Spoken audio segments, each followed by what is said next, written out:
వచ్చిన కనెక్ట్ అయ్యారు పెట్టుకుంటుంది ఇట్లా సుత్తి ఫోన్ పెట్టుకుంది.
ఇంకా జాయినింగ్ అని వస్తుంది రావట్లేదు.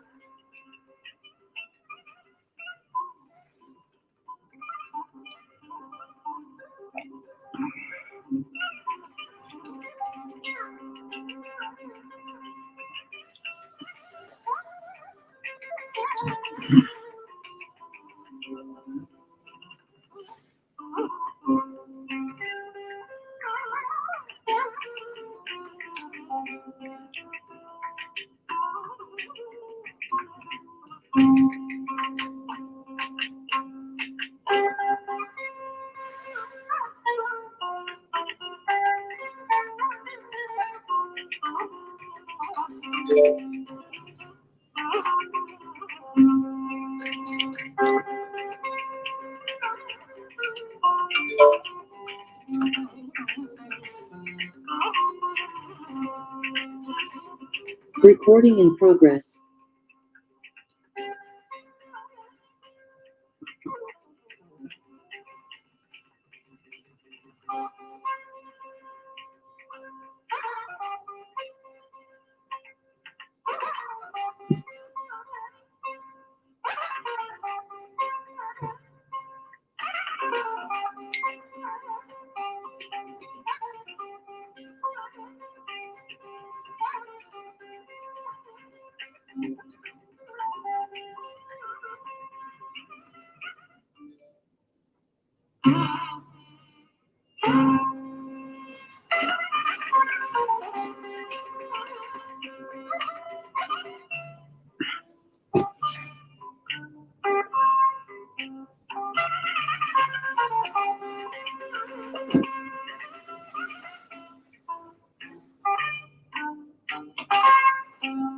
Good morning, everybody.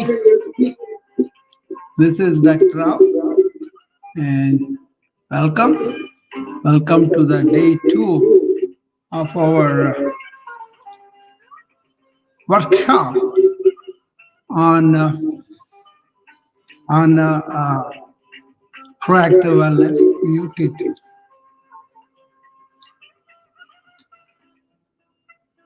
Okay. All right.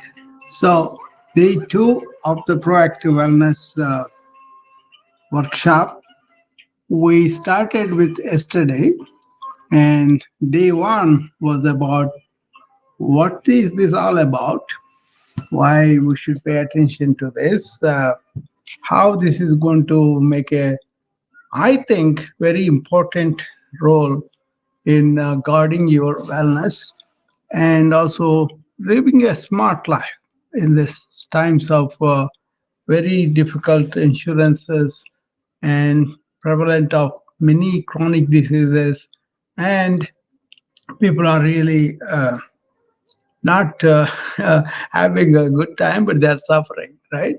So as a physician, I thought it's my duty to come and serve about enlightening or empowering anybody who is a patient or who is about to be a patient to know how to be smart about healthcare services, how to be maintaining your own wellness and all that. Okay, so that's kind of where I come from. So I feel like the healthcare system itself is taking a lot of money, but not really giving us all that we need.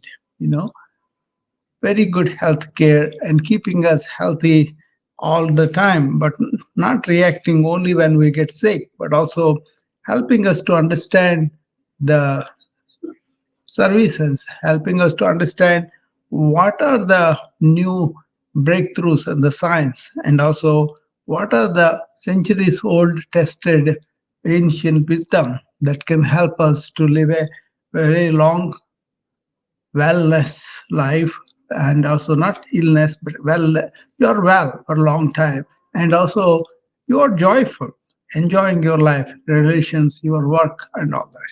So that's what I really am trying to spend my time after retiring from the internal medicine practice about 40 some years. I thought I would spend my time about educating and empowering people to live a good life, live a better life, and wellness oriented life. Okay. So I started this movement. It's called proactive wellness. That does means just not absence of illness, but really optimal in the body, mind, heart and spirit level.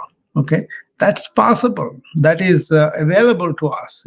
Whatever limitations we may have from genetically or from familial or from societal or individual, we still can really come from much more uh, empowered human being rather than weak human being.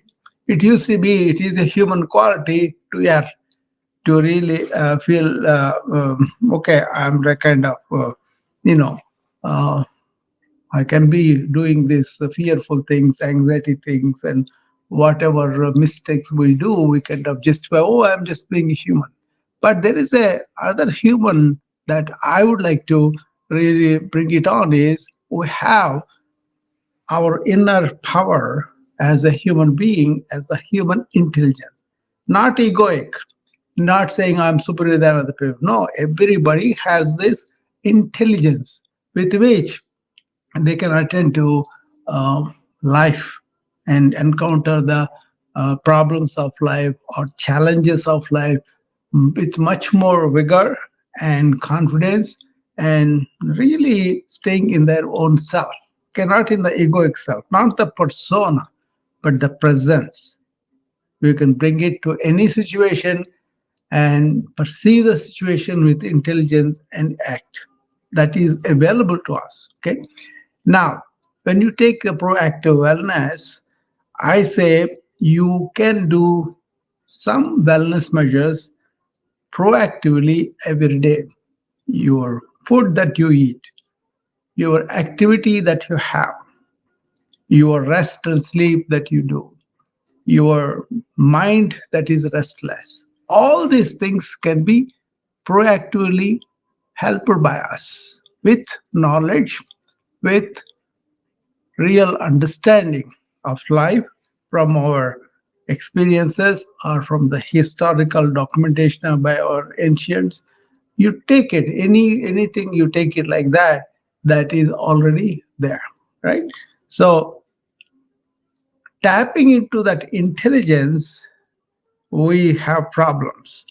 We either live in the past or in the future. We don't take the lessons of the past and implement in the present. Living is always in the present. But if you are in the mind, you could be in the past and you could be in the future and you live in that. And that's not real life, because that is not real. Reality is right in front of you. To be present, to be here and now, and to perceive what is, and then let our intelligence operate. That is what the proactive wellness is talking about. So you can get up in the morning, get engaged in a lot of thoughts, allow your mind to go all over, or you can stop it. And then you can say, let me be aware of this moment. Let me be aware of what is going on in front of me. Let me not allow my mind to go back to yesterday or go forward to this tomorrow. Rather, here and now. Let me start with that. Maybe I can bring in some insight from the past. That's okay. Maybe I can plan for the future. That's okay. But am I really living in this present moment? Okay. That is something you can start. And then you can choose the foods that you select to eat and how you eat and what you do with the waste. Everything is in your choice, right? You can make good choices based on intelligence, information, and wisdom, not spontaneously just doing this thing because I'm hungry. I will go and eat whatever junk food that I can lay on. Oh, McDonald's is very convenient. Let me go there and then take some junk food. We have a choice, right? Like that, everything. Four pillars I talk about. The first pillar is, are we providing vital nutrition to our bodies? That is the vital nutrition first pillar.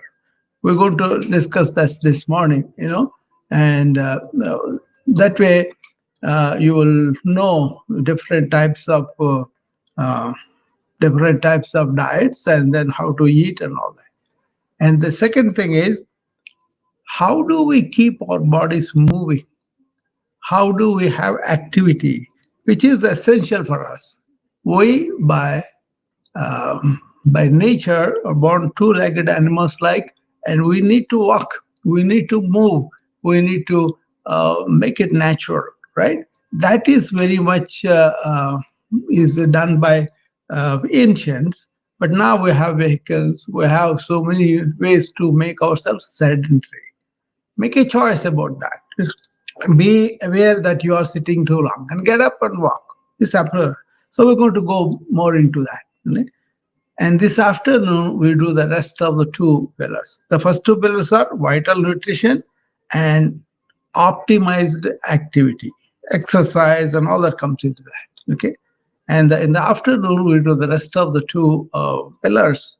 Third pillar is the rest, sleep, the same thing, right? And then fourth pillar is, how do we handle our restless mind in this day and age of information overload? So much of multitasking, so much of stress because of the too much thinking, burnout. Many doctors are burning out because they're getting too much information to handle on a daily basis. EMRs are good, but then EMRs and the, AI and all the scientific papers, everything overloading us with a lot of information, and doctors are really burning out because of the EMRs and all that. Okay, information explosion. That's what is happening. Information itself is not bad, but too much information, non-relevant information, is something that you don't want to really get into, right? So that kind of thing. So be aware of that. And now we're going to see what we can do with these four pillars today. Let me go back to yesterday and what we did yesterday. Okay, what we did yesterday was, we kind of defined proactive wellness, and we kind of looked at the forms I sent to the people who registered, how to fill up those forms with the data and then keep a record and make a plan and develop a radar, or like something that shows them the map and the things that they have to do.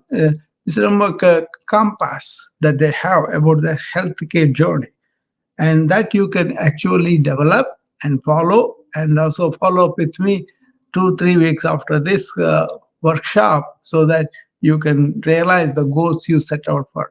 A 30-day plan is also suggested.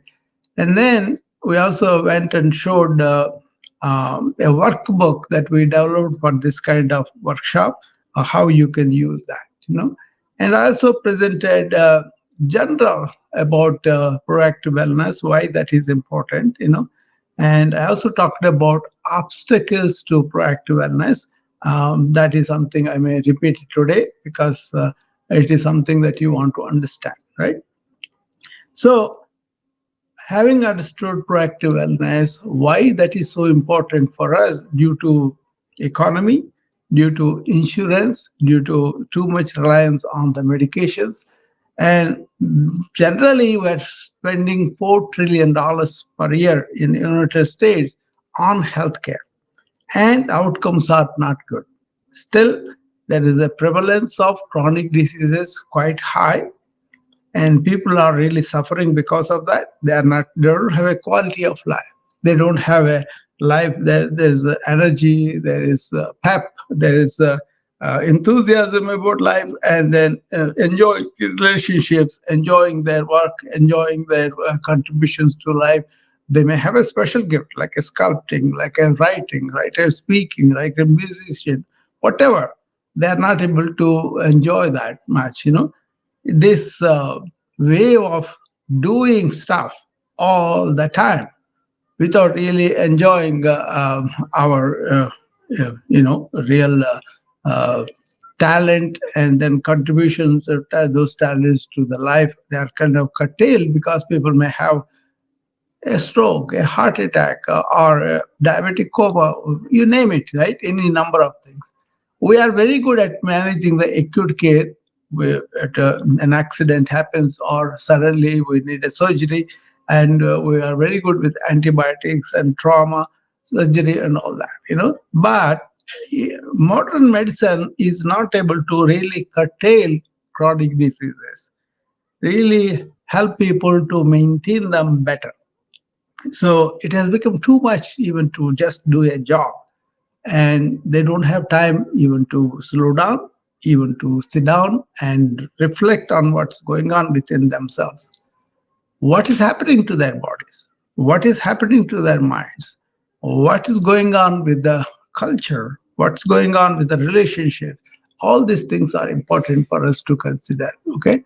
The more you rely on the system, the more you are putting yourself on the brink sometimes. So they have so many people with illness coming to it.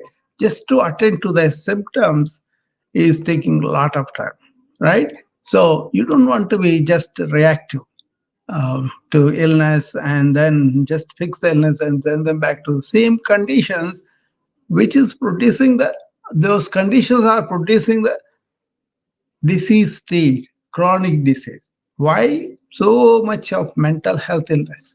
Why it is growing so much? Why can't people be quiet, calm, and joyful? That's a big deal.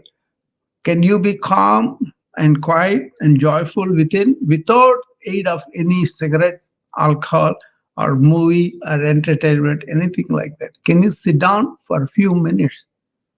That's very rare these days. So as I practiced internal medicine, I saw thousands of cases over the 40-year period, thousands of conditions, thousands of debility, all the way from ER. I was working in the ER after my internal medicine residency in New York for a couple of years. I saw all the emergencies, very grave people, unless we attend to them in the next 3 minutes, they're going to die. That kind of things I saw. And then I saw seen people going up to the floor and then getting ready and then living with chronic diseases for their life. So I have seen the patients in the nursing home being withered away like leaves. They don't have any quality, any meaning, any purpose in life. Nobody comes to visit them. Very rarely some family members may come. Only very few people have continuous attention by their own family members, but many people don't have visitors at all, don't have any purpose, just existing with the medications and all that. So this culture has become reactive to illness, but not being proactive about wellness. So I thought that will be my vision about how future care can be future can be in our hands with all the exploration of AI, all the explosion of information explosion, and all the wisdom of the ancient wisdom accessible to us now. We don't have to go to Himalayas, we don't have to go to forests to learn this. You can learn it here. I learned all the ancient wisdom insights in America, studying, listening to people, and experimenting myself and understanding. I do yoga. There is a thing called Swadhyaya. You study yourself as you are practicing yoga. Simple thing is, suppose you are standing on a tree pose. You are standing and then extending your hands to one side or another. Then you will feel the difference. Right is better than the left. That's it. You are studying yourself as you are doing stuff, right? So once you understand that kind of thing, then you say, okay, I can change this a little bit by putting more effort on the left a little bit, and then both become equal. So that's only a simple thing I said, but it could be a mental tendency, it could be emotional reaction, it could be a kind of fundamental perspective about things and all that. Okay, so you can change yourself by studying yourself, right? That is there too. So we can study ourselves, or we can reach out to the experts, we can reach out to the real sages that have wisdom, and we can learn from our own life, from our own history, and all that. It's a question of always wanting to know. That is called mokshatvam in Sanskrit. That means you have intense curiosity about things, especially about existential issues. What is life? What is wellness? What is death? What is after death? These kind of existential issues, the ancients are very good because they had a simple outward life and very rich inner life. And we are doing the opposite. We have very simple inward life, but very complex outward life, and we're running around like rats all over. So this proactive wellness is something everybody can cultivate. Everybody can see what is a good diet, learn about it, and see whether you are doing it or not. A good diet is nutrition wise is like something that is naturally grown. Organically grown means we don't have any fertilizers or chemicals, antibiotics as much as possible. But these days, people are putting a lot of these chemicals to get the yield of the crop or to make a commercial benefit, whatever, right? So you got to be aware of that, and then you have to either grow your own vegetables and fruits, or you go to a farmer's market. That kind of not just getting vegetables from anywhere, from a supermarket and all that, but being aware of what is going on behind all that, and then being really wise about it. Okay, so we're going to do that. I'm going to share my screen about the Zoom people who are on the Zoom, so that they can see my. Okay, I may go back and forth. I may present one vital information, and then I may go to the other things, right? So, so the people who are here, they can see what I'm presenting here. Is more like a day two. We're going to do the nourishing the body and calming the mind. These two we'll do in the morning session, and in the afternoon session, we will do more like other two. How do you rest, and how do you really make your restless mind come to it? See, so what are the four pillars we're talking about? See, uh, this wellness journey, as we start the second day, we want to explore four interconnected pillars that form the foundation of vibrant health, not just existing, vibrant health. That means you have energy, you have enthusiasm, you have happiness, you have joy, and all that. So, if you have a nutrition that fuels you, gives you a fuel to go by the whole life, and also heals. Ayurveda, ancient times, approached diet as medicine.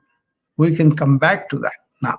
Okay, and also Second one is that movement that kind of energizes you.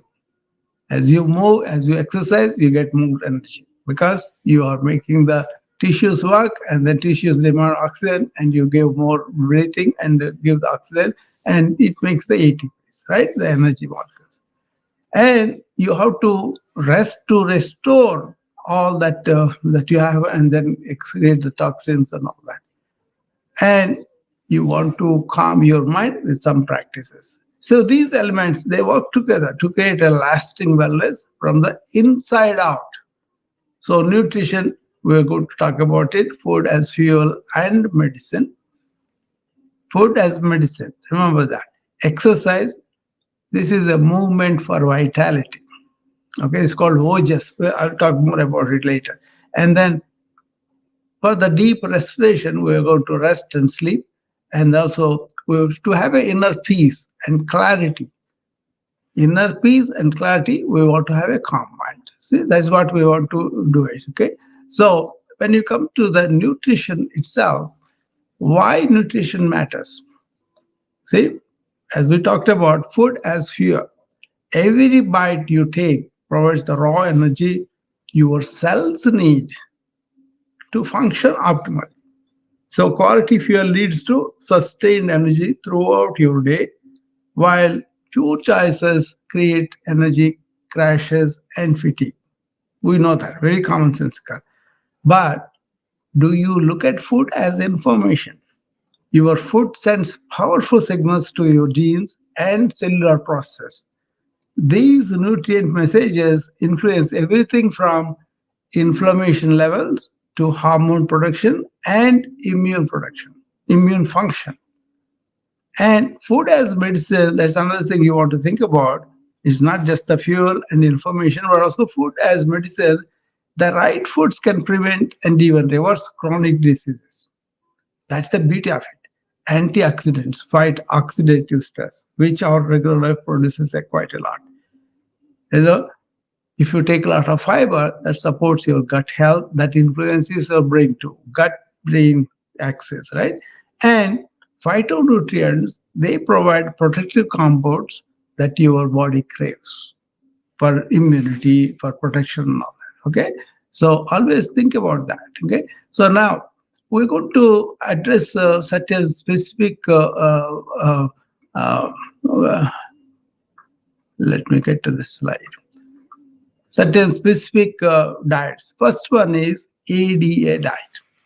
Okay, the ADA diet has science-based guidelines.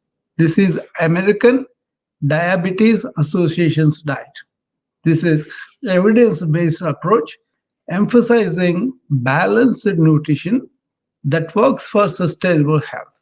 These guidelines, they represent decades of nutritional research translated into practical recommendations.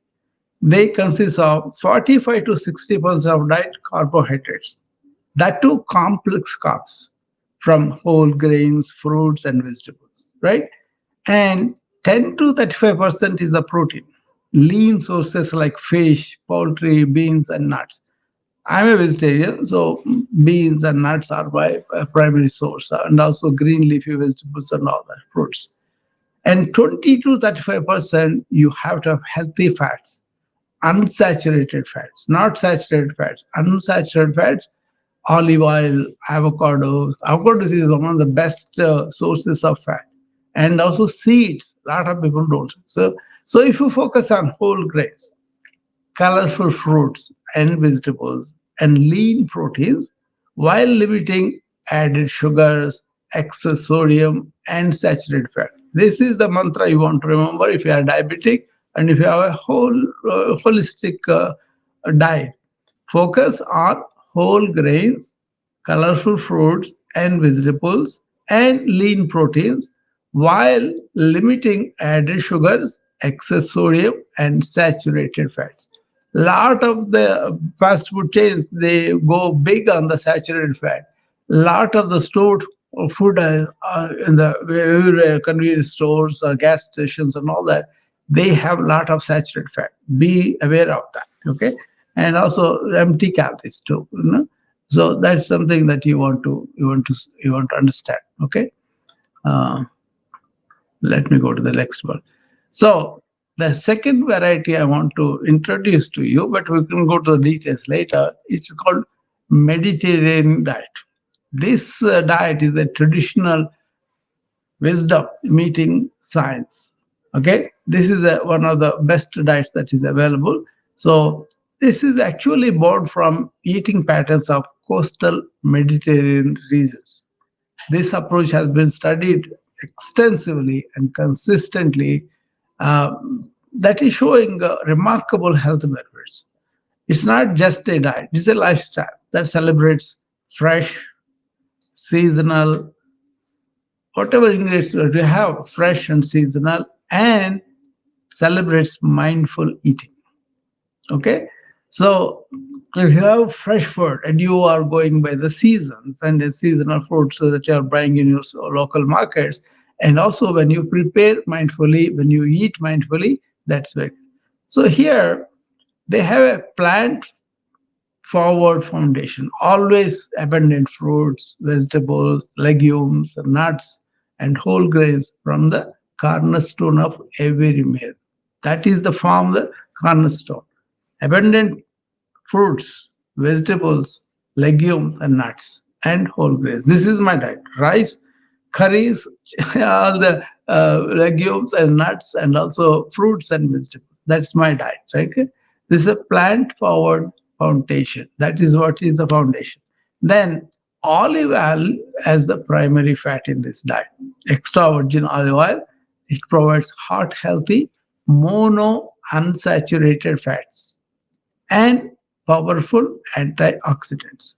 So that's why this is so good for the heart. Okay, and moderate fish and poultry, they don't consider that much. But if you are somebody who eats the um, non-veg things, that you could always do that. So they have moderate fish and poultry in the sense of lean proteins. They take center stage for them, while red meat becomes an occasional treat rather than a daily staple. Okay, they say the proven benefits of this is definitely enhanced heart health. Obviously, heart health is number one killer still, and improved brain function. The plant powered foundation I told you about, that's called Sattvic diet in ancient India. And I try to go towards that way, So we can talk about that later. So you have the improved brain function, and you have the increased longevity, and also reduce the inflammation markers. So you live well long without pains and aches because of the inflammation that happens with the other diets. But you will be really happy that you are making these choices. So that is the second type of diet I want to tell you about, Mediterranean diet. Okay, and third one is uh, now we're going to go to the third one. We did the ADA diet, diabetic diet, and then we're going to do the uh, Mediterranean diet, and then we're going to do the Ayurveda diet. Okay, that's one of the very fundamental diet for a lot of people, because Ayurveda, it's about 5,000 years or more of science of life, right? It recognizes that nutrition is deeply personal. See, this system not just prescribe anything for anybody. According to their nature, according to the doshas that they have, they will prescribe individually for each patient. So this system honors bio individuality. Biologically, you are individual, okay, and seasonal rhythms. Nature has the rhythms, season, and if you follow according to them, you are much more in balance. And what you have, connection between your food and consciousness, very much explored by Ayurveda. So that's why Ayurveda, yoga, Tai Chi, and many of the Asian body mind systems, they have consciousness as the fundamental body mind appearing in consciousness. So it changes whole lot about everything that we do. Now, there are doshas, right? There are three doshas. What are the bioenergies? Bioindividuality comes from this. Some people may have just a combination of air and space, which they call vata. These people need warm, grounding foods like cooked grains, like rice, root vegetables like a potato, carrot, and then warming spices, okay, like chilies and other things to balance your excess movement and anxiety that these people have. This is called vata. They say if you have a disturbance of vata, you will run, you will think, you will do everything faster. To slow that down, you want to do this cooked rice and root vegetables into curries and then put spices in those curries. That is a type of diet that slows that character of air and space, right? Air moves very fast in the space, extends, right? Second one is called pitta. Pitta means a combination of fire and water. Elements of the what they're taking it. These are cooling, soothing foods like cucumber, coconut, and leafy greens to balance the intensity and heat that these people experience. Okay, there's so much science in this, so much you can talk about, but I'm just introducing this. Okay, and the third dosha is called kapha. This is a combination of earth and water. Okay, this is for these people. You got to give light foods, the spicy foods like a ginger, legumes, and bitter greens to balance the heaviness and stagnation that they feel. Okay, so this is something that you want to remember how they prescribed medicine, food as medicine based on the bio individuality and the seasonal rhythms. Okay, so they kind of emphasize the seasonal eating because medicinal plants or spices like turmeric, cumin, they come in seasons, right? And also you got to be mindful of cooking yourself as a form of not only self care and love. That's why our moms make our food and they put a lot of love in there. I think each mom does that for her children. And then that's why mom's food is so good for us, right? At least I believe so, you know. So that is there. Okay. So remember ADA diet, Mediterranean diet, and Ayurvedic diet. Somebody like me, I may look at all the three and choose what is really suitable for me, right? When I do that, I will be really happy to do that. Okay. Now we have seen these three diets, and anybody has questions about them, you can approach me and basically, these nutrition approaches, when you compare them, um, say the ADA diet, the primary focus is on balanced macronutrient ratios. That is the scientific thing, right? Evidence-based research with a clear, measurable guidelines for sustainable health. That's a very wonderful thing to do and then follow, but not mechanically, but understanding the energies involved and the seasonality, everything, right? If you go to the Mediterranean, that is another modern diet which is very good. Its primary focus is on the heart and brain health. So what they do, they have extensive studies showing long-term benefits for longevity and disease prevention. This is very much a lifestyle uh, food as a medicine too. And then Ayurvedic is about balancing the body mind, highly individualized. And this approach with the preventative focus on digestive health and mental clarity. Okay, so each approach, if you take it, each approach offers valuable insights. ADA provides structure, Mediterranean diet offers proven longevity benefits, and Ayurveda honors individual constitution and seasonal rhythms. So you consider which elements from each resonates most with your lifestyle and with your health goals. Okay, then you will be doing intelligent way of eating. Okay, It's not about just eating the act, but then what is happening before that? Where are you getting the food from?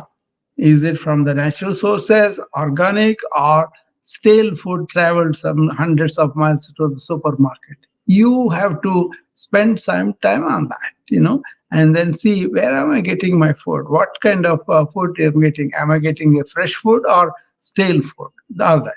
Once the food is brought home, how you make the food is very important. Make with mindfulness and a lot of love about making a good food for your loved ones. That's very important. Don't do it in a hurried way. Don't carry a TV dinner. Don't carry something in the can and all that. These are not advised in the for the proactive wellness, for the vital energy that we need. Okay, you want to be ideally, if you pluck something from the tree, cook it within 45 minutes, and also from pan to plate, cook it and eat it right away. Okay, that's a very good practice. And now, how you eat? Take some time. I see a lot of my colleagues, a lot of healthcare workers, they don't take time to sit down and eat for 5 minutes, 10 minutes. They cannot sit down and focus on what they're eating and savor that food and chew it very well. It is a worth investment of your time doing that. Anytime you want to eat, don't eat on the go. Don't eat on the in the car. Don't eat walking. Just sit down and then pay attention to what you are eating. Don't watch TV when you are eating things. So how you eat is very very important. Okay, sit down, take your time, be focused, be aware of what you are eating, and then savor the food. Enjoy the food. Don't have to pick it out, but then enjoy the food. Okay, that is important. And then you also consider how am I disposing the waste. See, that's very important too. So all those aspects of I kind of put it in my comprehensive self care that I wrote for the burnout doctors or nurses or pharmacists or IT people or corporate leaders. Everybody is burning out. Everybody is stressing out these days, right? So what I did was I kind of put this various components of diet about where you are growing your food, how you are getting your food, how you are preparing your food, how you are consuming the food, and how you are disposing the waste. These are the elements that I discuss in my comprehensive self-care, CSC. That is the one that I kind of prescribe for the doctors who are burning out. Okay, they don't take time even to really do that. So once you do that, you'll be very happy that you are spending enough time for the nutrition that is going to give you vitality, right? So now in the workbook, for those people who have the workbook, you want to spend some time on reflection. In the nutrition workbook prompt is, which of these three approaches resonate most with me? What can I apply to my meals this week? It doesn't have to be a big one, but there is something that you could do slowly, but eventually you want to continuously improve your diet. Take a moment to reflect on which nutrition approach that is feeling most aligned with my current lifestyle, health goals, and personal preferences. You cannot change everything all of a sudden. Don't do that. Do it whatever your body, your taste buds, your energy needs allow you. Okay, you cannot have only vegetarian on a mountain where there is no grain, no fruits, and all that. But you have to hunt and eat. That's a different way.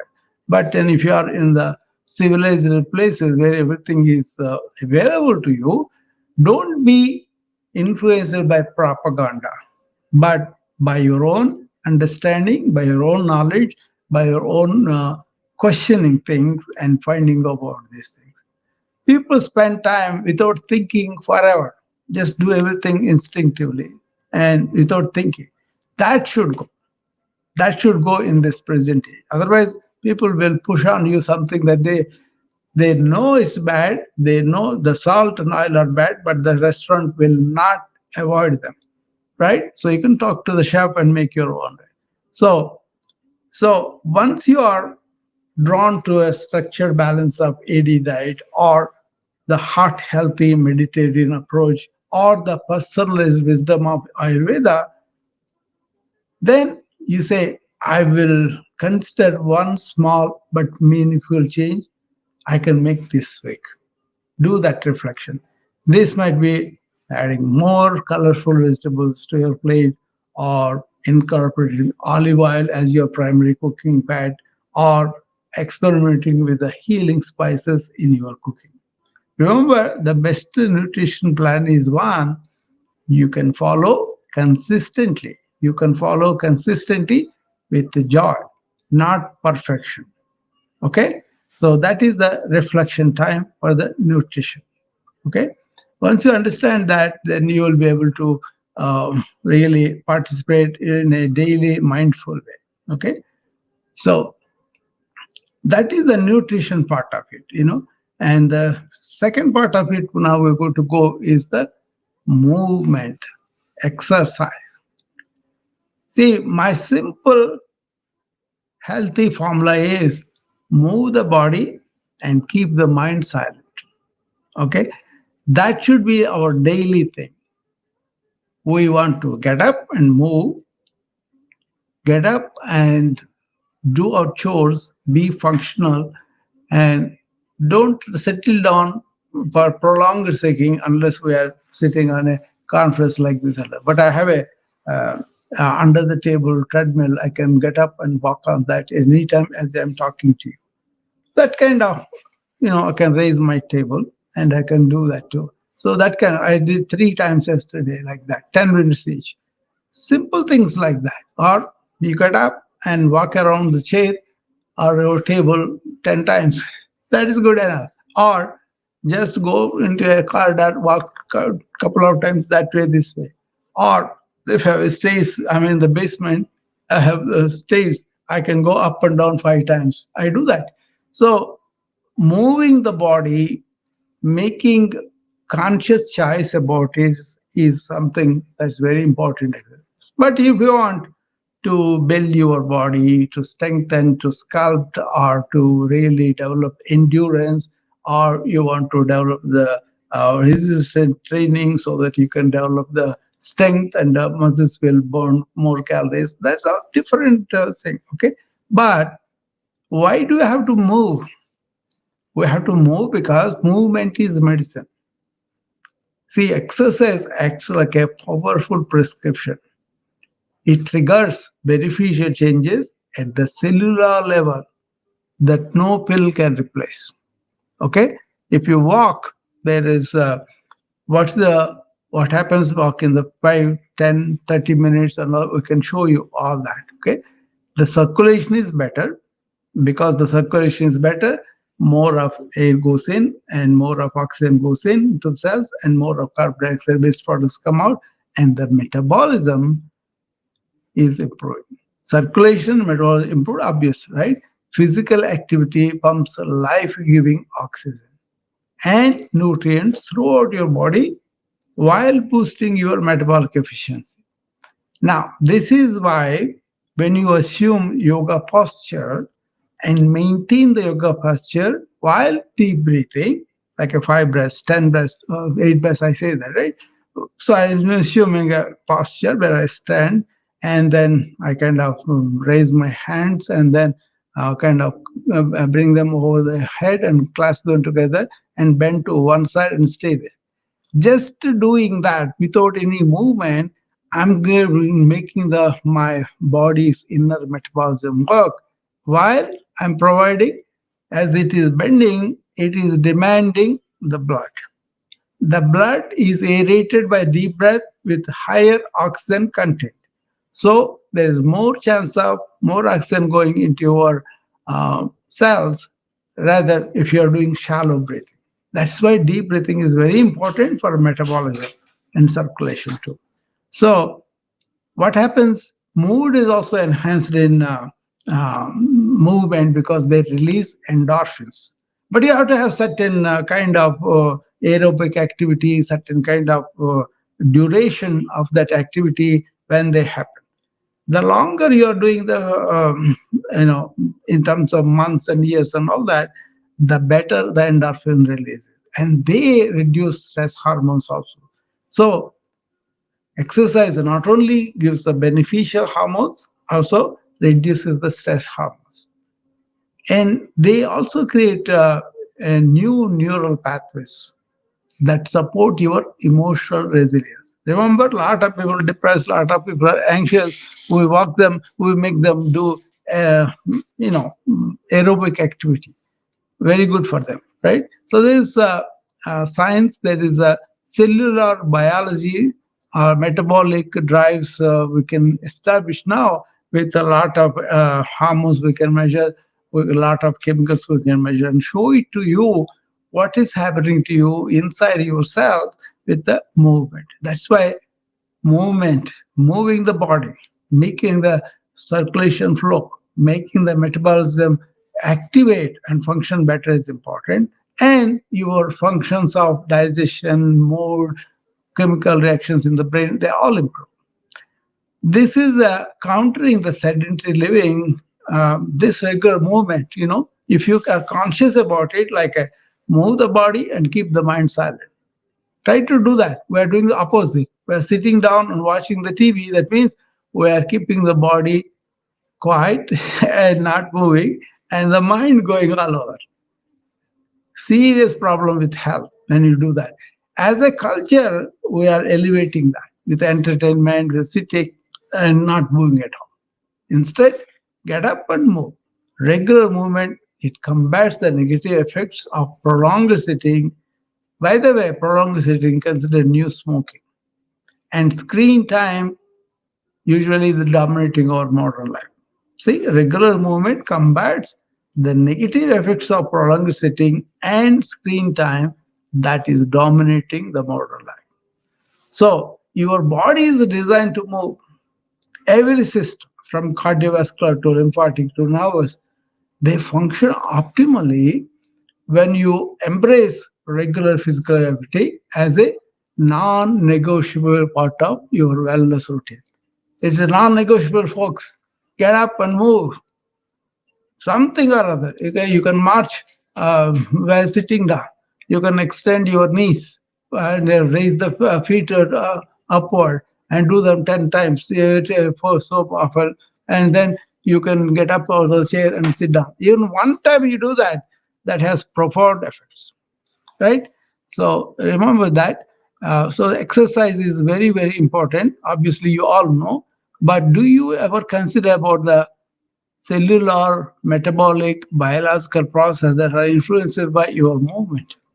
Why I like yoga is something you could um, do sitting down, lying down at any age with any physical capacity. It could be a very frail, very, very weak old man, or it could be a very strong young athlete. Everybody will be benefited by this assuming a posture that is really staying there for a while. Sthira Sukham Asana. Sthira means stable. Sukham means comfortable, pleasant. Asana means posture. So any posture that is devised by studying the nature, by studying the animals, by studying the plants and other things. People have really developed these asanas over a period of thousands of years.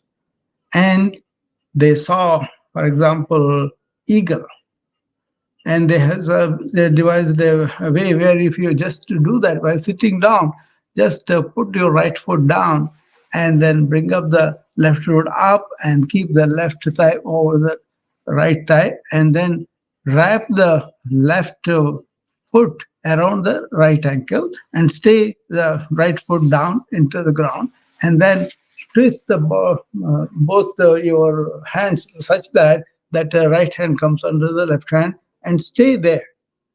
Your activities are motion, and you are achieving a posture where you are creating activity for several muscles: ankles, thighs, and also shoulders and the shoulder blades and also hands, everything, right?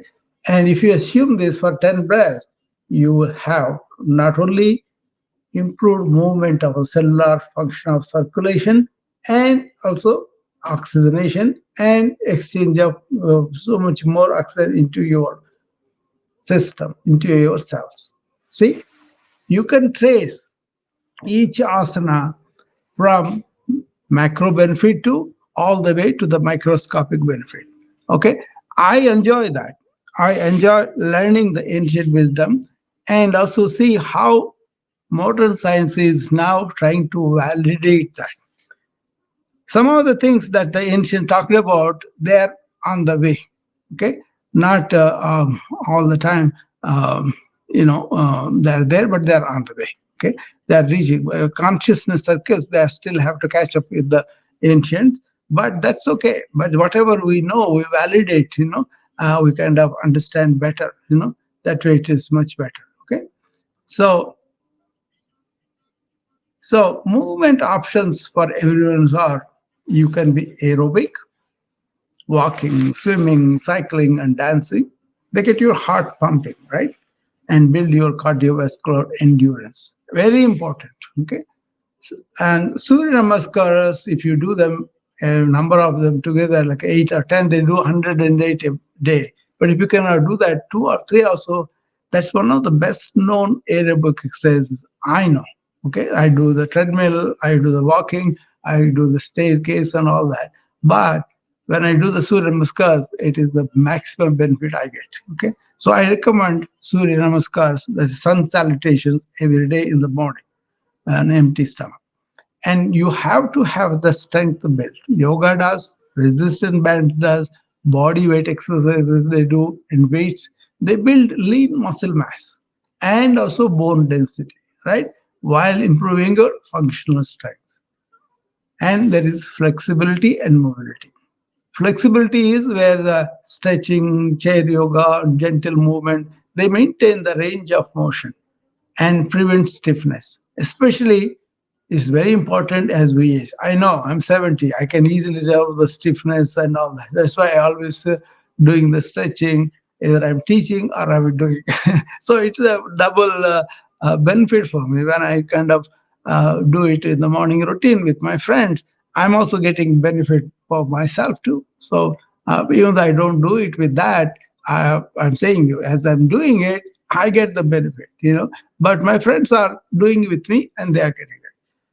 And you have the functional activities. This is the functional fitness I'm very fond of.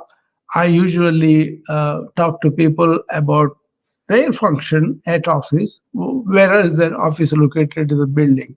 How do you reach it? Do you climb stairs or do you take an elevator? All those nitty-gritty details I get. Then when you walk, if you are a nurse, where is your medicine cabinet? Where is the mobile operating computer? So how do you walk? So how much time do you stand? All those, okay? Taking stairs, gardening, dancing, and household activities, they all build fitness while you are accomplishing your daily tasks. So this is movement with purpose. Okay, reach, bend, and climb, all these things. We do this assessment when somebody comes for disability. I was a disability certifier for a long time. And later on, I found that it's too much work, so I gave up because I became busy otherwise. But I had to certify a person: can he reach? Can he climb? Can he do all this regular stuff? Functional fitness is something that I always proposed because we have a problem in this culture and around the world, that is the creature comforts. How we are slave to that. Examine yourself. Am I having these creature comforts? Am I slave to them? And that's why I kind of collapse in a soft cushioned sofa, and that's why I don't ever sit down on the floor. That's why I don't walk that much after this. So there is a process called uh, Shatpavali. That means 100 steps. This is prescribed for diabetics after eating. So what you do is very simple. Take any room where you can walk forward 10 steps and also walk backward 10 steps. You are not leaving the room, you are staying there. So you're going to forward 10 steps and going backward without changing your face. Face is really front only. You are not turned your whole thing. You are stepping back 10 steps. The whole thing back and forth is one. If you do 5 times, 5 into 20, 100. So this is prescribed in ancient times. After you eat, either you sit in the what's called uh, Vajrasana, that means diamond pose, or you have this Shatpavali. So they are very much aware of the benefits of the movement in a much deeper way. Okay. So anyway, I won't go into that right now, but just to remember, be functional. Functional fitness is very important. Create activities for you. Create activities where you are not allowing inaccurate inertia accumulate in you. This is called tamas energy.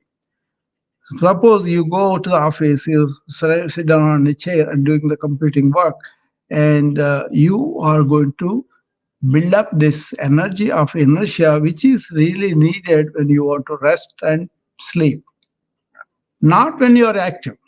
So we are doing the other way when you're doing the creature comforts. It's a big negative on the modern culture.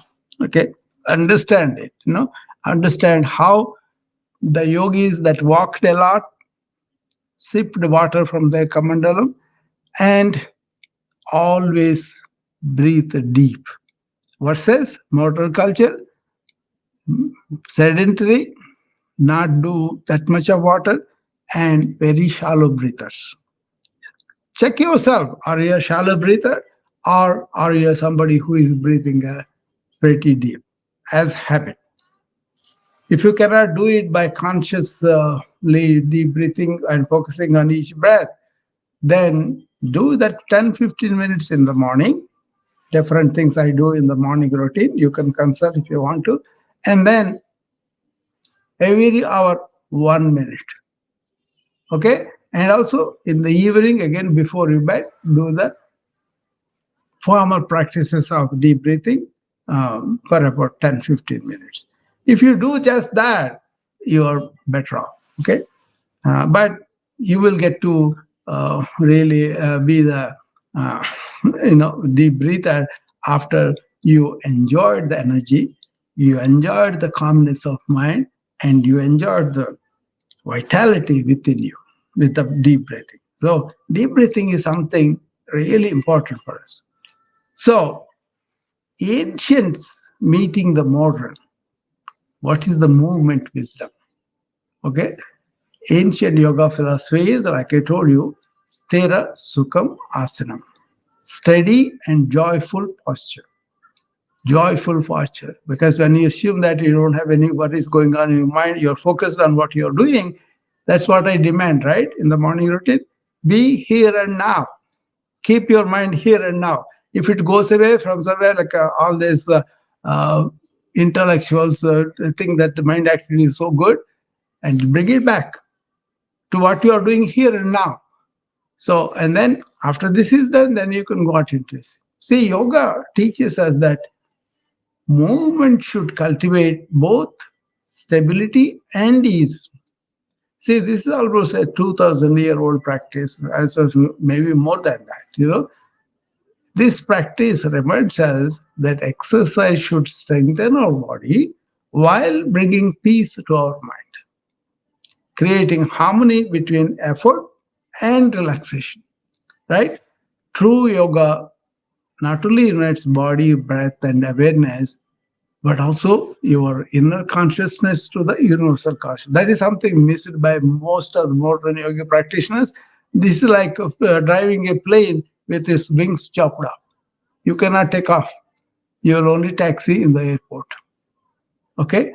So you can do all the sculpting with the yoga and everything, but if you don't know what is the universal consciousness, how that is embedded in us, how there is a be, and to identify that as a real thing is important. So, but if you just do the physical practice, it can transform this physical practice into meditation that calms the nervous system. Calming the nervous system is very important in motor culture because motor culture is built on sympathetic tone. You are imagining somebody who has a different accent or different color as somebody a threat to you. Okay, you can't improve yourself, you can't calm down your nervous system, but you are. That is the racism, all the differences, everything that come. Not just racism, but difference. You go to India, different castes. They kind of divide that way. You come to America, they divide white and black and brown and all that. So these are all our created possible threats to us, and then we react with that nervous system that is sympathetic, and that is the one that doesn't calm your nervous system. Solution is just deep breathe, activate the parasympathetic system, which is the rest and digest system. That helps you to relax. Okay, so very very important to understand what is yoga does, how does it do, and then that way you will be able to say this is a modern CDC guidelines are you do 150 minutes of moderate aerobic activity per week. That means 30 minutes a day aerobic activity. You can make it very simple 10 minutes in the morning, 10 minutes in the afternoon, 10 minutes in the evening. Just walk 5 days. Maybe you can take off on the weekend if you want to. The 150 minutes, that is the prescribed amount we would like to see. And also in between 2 days of muscle strengthening activities. Just do some routine that you have, or pick up stuff at your work, or pick up stuff at home, whatever it is. And then you want to break up your sitting system throughout the day. You have a phone call, get up and talk. You have something that you want to reach, go and get the file yourself, something like that. And then you got to choose your activity that you enjoy if you want to sustain the practice forever. See, the wisdom is clear. Consistent, enjoyable movement trumps sporadic, intense exercise every time. If you just do half an hour in the morning and then lay in the chair all day, no.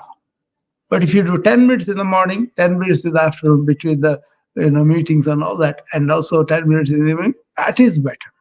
So sporadic, intense exercise is not, but what we want is really consistent, enjoyable exercise that you can do. That's important. Any questions on that? Anybody wants to come up? I'll be happy to answer you guys. So now come to the workbook. What is the workbook prompt that you want? You remember I told you the workbook, how to use it, how to make a consistent plan, how to make it your compass, how to make it a radar for you, and then go by that. See, you can put a question like, what small movement habit can I add today? Every day ask that question. Okay. Movement does not require a gym membership or a perfect condition and all that. It requires a willingness to start exactly where you are. Find out that you are completely sedentary or maybe moving a little bit, but then falling back with a consistent work patterns, whatever. With exactly what you have available right now. Where are you? What is available to you? Take the stairs instead of elevator. Set a timer to stretch every hour of desk work. I prescribe that. Physicians, every 1 hour, 1 minute, stop everything and take deep breaths. And you can dance to a favorite song in your living room. Walk while taking phone calls. That's what I do all the time. Do wall push-ups during commercial breaks. And practice gentle yoga stretches before bed, which I do quite often. Okay. So choose one small activity that is enjoyable, that is doable. If you have consistency with the small steps to creating a lasting transformation. Consistency with the small steps, incremental steps. I tell my patients small changes, but the small changes are permanent changes. It looks ominous, but actually, you learn to enjoy those small steps, you enjoy the movement and everything. By the way, the athleticism, the mind body connection for the athletic activity is kind of can be cultivated, or if you neglect, you can lose it. You lose it because you don't use it. You use it, you keep it. So people like cricket player Jadeja. He's around 40, but he runs faster than a 20-year-old in the field on the cricket ground. Why? Because he kept that athletic mind set up. Our actual physical cognitive connection is there. That is recently identified, and then people are saying the why the yogis are so young and athletic is they are always allowed that particular brain connection to uh, flourish, to survive, to be better. So if you think, oh, I'm 60, I got to go slow down, I do, you are digging your own grave. But if you say I'm 60, so what? I cannot move as fast as other people, but I can still move. I will move as much as I can. And then you will cultivate your own connection with the cognitive mind. Okay? So understand that. Okay? So we have covered the nutrition and movement work. Remember, this is not going to be one day thing. This workshop is going to happen every last weekend of each month. I want to make it a continuous thing so that this becomes a proactive wellness movement with every person. And that person understand, that person really influences or encourages his friends, his family, and everybody. That's how I want this movement to be, so that you will maintain your wellness such a way you will not be needing intervention with the healthcare system, which is getting much costlier, much inaccessible, with insurances being cut by many people. And also, numbers are increasing, obesity increasing, chronic disease are increasing, mental illness increasing, because people are unaware of what they can do to make themselves better, and they indulge themselves in the societal conditions like processed food, inactivity, sedentary activity, restlessness. All these intellectuals are shouting like they know everything, but they can't keep their own mind quiet. Intellectualism is bad, but intellect is not bad. You have to use them properly. But if you allow that to be going vagabond, going all over, and you have no control your own thinking, what can you do? You are a slave to your slave. Your slave is not really letting you be the master. Be the master of your slaves of senses, slave of mind, and then you will be able to direct from your inner essence who you are, what you want in life. What you want in life is vitality. What you want in life is absence of disease. What you want is in life joy. Those things are possible when you are proactive about these wellness measures. We want to make it simple, four of them. I took it from the Sanskrit: ahara, vihara, achara, vichara. Ahara means food. Okay? Vihara means just going for a walk, exercise, movement. Achara means good spiritual principles embedded into regular life as tradition. Okay, that those kind of things you want to adapt, and then that is where you want to understand seasonal living or seasonal even in the daily, so that you have circadian rhythm value. So you eat when you have to eat, you sleep when you have to do. That is the traditional way of establishing these routines, so that you don't have to think about them deeply all the time. And the final one is vichara, that means thought. How do you handle your thought? Are you engulfed by thoughts, or you are aware of the thoughts as objects? See, in my morning routine, one of the four things I say is observe your thoughts, because you are not the thoughts. Thoughts happen to you. So observe them as objects. There is a witness consciousness that observes. That is what you are. As a human being, that is the intelligence that you have. So you can step back and look at the past. You can step back and look at what you are planning for the future. But you are here and now, observing that movement of thoughts as they come and traverse you and go through. So you are the sky where clouds happen, turmoils happen, but As a sky, you are aware of them and then you're observing them. Awareness is the sky, and thoughts happening in awareness are the clouds. Okay? So we have done these two. Now I'm going to go a different direction, and I'm going to talk about. Uh,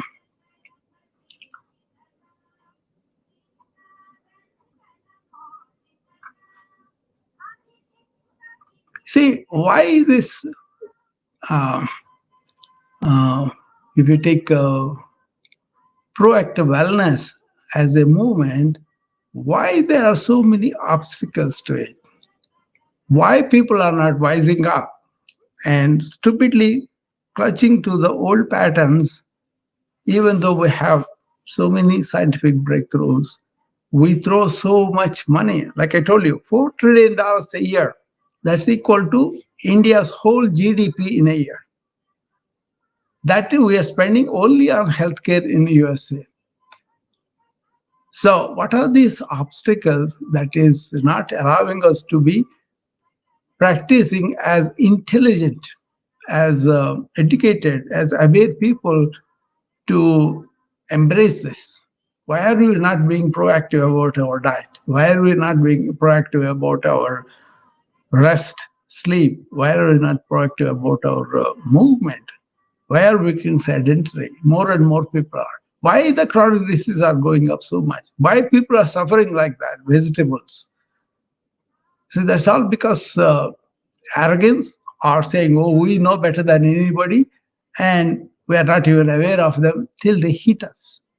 People go and work, and stress out and burn out, and they become ill and they become chronically ill. They become hospitalized or institutionalized, and they spend all that money that they kind of earned all that time on the illnesses.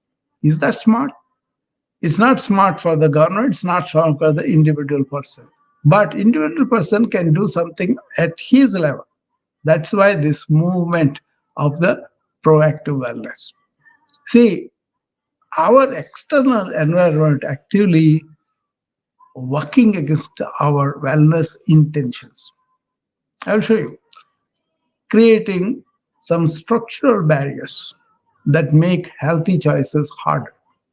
So, built environmental challenges are cities designed for cars, not walking, suburbs with no sidewalks, and office buildings without stairs. No stairs, only elevators. Our physical spaces, they discourage movement. Too many stuff, too much of no open corridors like that. Okay. And there is a work culture toxicity. Long hours, glorified as a dedication, and burnout culture normalized. The people who are making long hours happen are the owners that really do not care about the welfare of the patients or the welfare of their employees. The burnout culture is normalized. People are burning out. People are not really enjoying their life, not getting back to it. I work a lot, but I work with control. I work with me wanting to do that. Okay. So they look at this new wire. They talk about wellness, but they don't give me encouragement. But I come and do it out of my volition, out of my willingness to contribute. And people don't have lunch breaks. They are disappearing. You got to eat on the go. And actually, success is measured by how much you sacrifice your health. That is the work culture toxicity I'm talking about. People are waking up, but not enough. I want more, not everybody, but at least more people. Everybody will be ideal, but that doesn't happen anywhere, right? But you can start with some people and then slowly the movement will start. I will start with myself, with my family, with my followers, with my friends, and I'll come and talk to on the social media forms like this. Okay, so I'm going to do this workshop every month on the fourth weekend, and that will be strictly to only Zoom from now onwards. As I don't think I have did a marketing job to make everybody know. But now people know it. You go and take responsibility of making this movement possible, not for me, but for our society, for our population, for the humanity, the tribe of humanity. Okay. So the one another important obstacle in the systemic environmental category is healthcare is broken. Healthcare economics are broken. So healthcare system, they profit from treatment, not prevention. They don't pay me if I do a preventive workout. Like how many people you kind of paid and got here on the Zoom? Very few, right? So ask yourself, where are you putting your money? In the healthcare itself, not prevention. It's always getting ill and going treatment and paying a lot of money. So insurance also pays for surgery, but not nutrition counseling. See, they always go for the crisis management over wellness. What I am saying is maintain your wellness, be proactive with wellness, then you can avoid crisis in your own healthcare. Okay? See, the reality is lifestyle diseases are now the leading killers globally. Globally.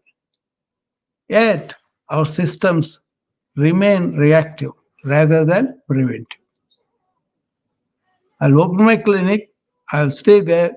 All the people with symptoms are coming and they react to those and treat them and then fix them a little bit and give them the solutions. And then I don't do anything about their lifestyles. I don't do anything about understanding the larger picture of wellness and illness.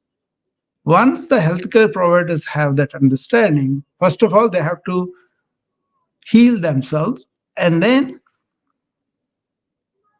empower their patients about all these tools so that they can do those things at home and prevent illness as much as possible. It can be done. Okay.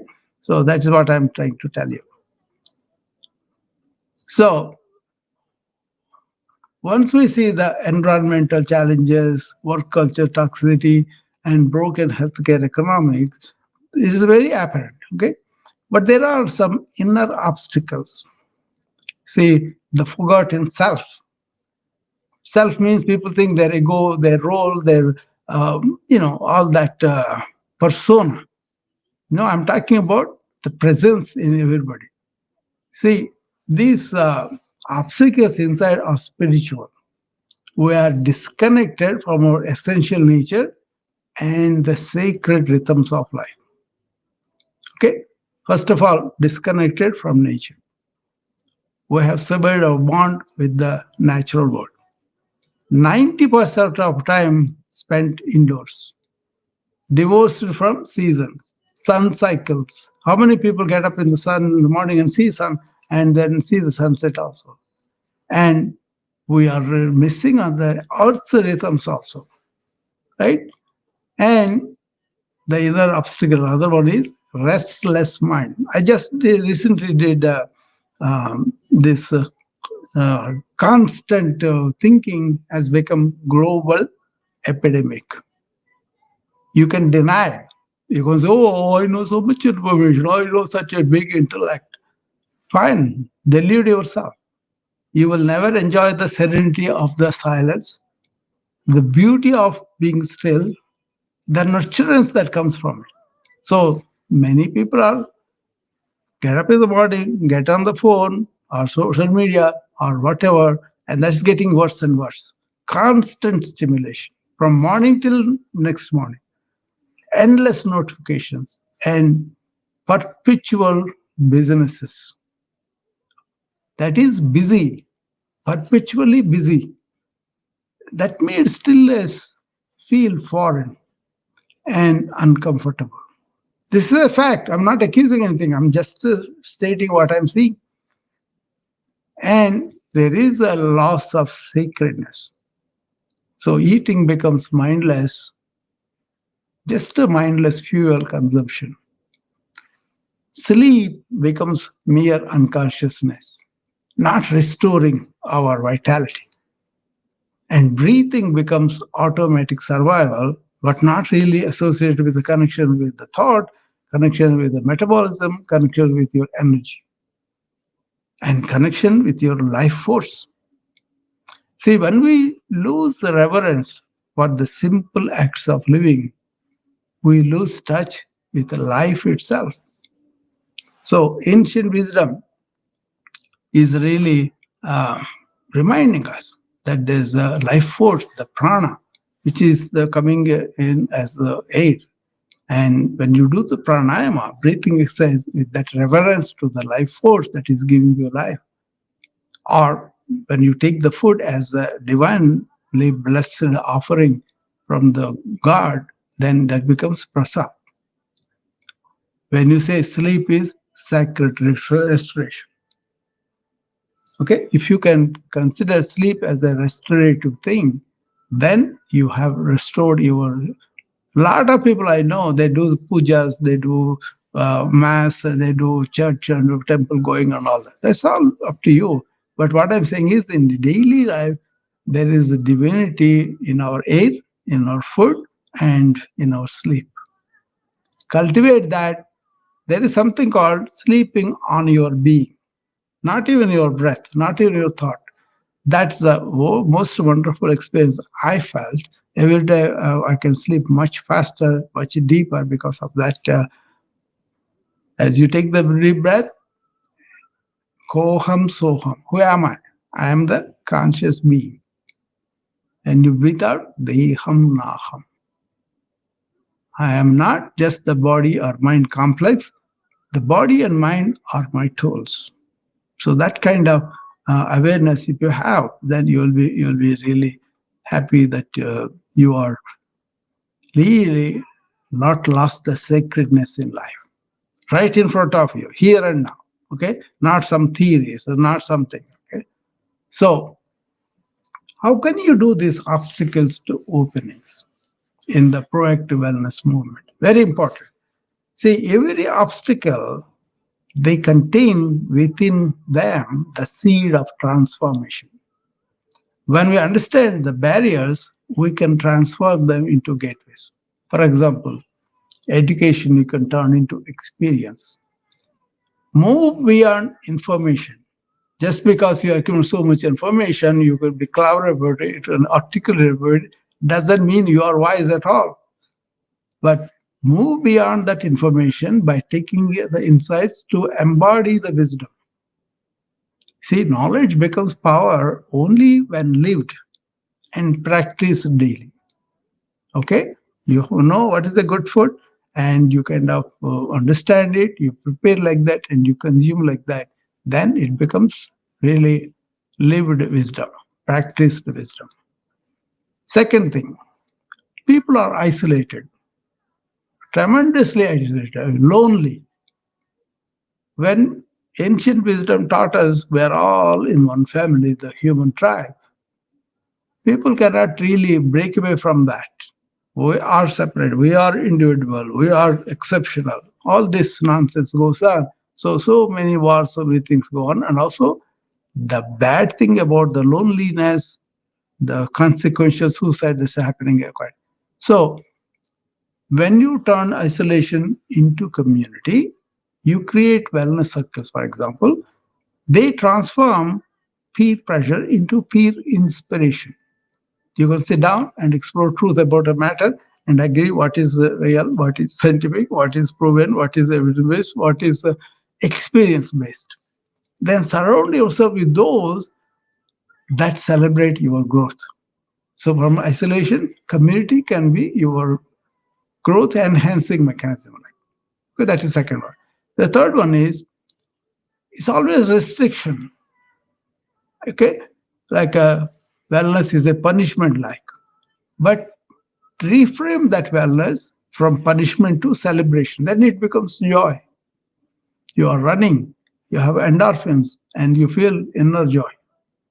So make emphasis on that. Make healthy choices to make you feel abundant and not deprived. So if you know the ecstasy that you have by having the silent mind, then you will go for the silent mind once in a while. But if you don't know anything about that, then you're always going for the noise. Okay. And last one, I'm going to talk about how do you make perfection in you into progress. Focus on small wins and micro practices. One mindful breath, one grateful meal, one moment of stillness. That's enough. Okay.